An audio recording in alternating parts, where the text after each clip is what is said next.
So the burden of stress. Do you struggle with a high burden of stress? Are you tired of not feeling awesome, even though by all accounts from your medical team, things seem to be working okay?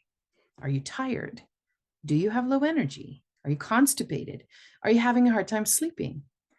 Are you working through a chronic disease diagnosis, autoimmune condition, histamine, or mast cell kind of thing?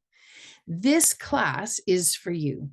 The mounting stress in our bodies is what drives chronic inflammation. Chronic inflammation is what drives chronic disease. Chronic is defined as anything that's been around for a long time and has slowly, steadily been building. And all of a sudden, we notice that it's there, but it's actually been there for a long time.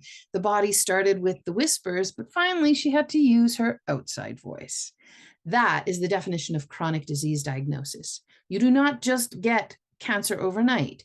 You do not just get Hashimoto's as an autoimmune diagnosis overnight. It didn't start on Sunday and then you were diagnosed on Thursday. It's not like a broken arm. That's right. What drives all of this and the symptoms is this burden of stress that all of us have to deal with day in, day out.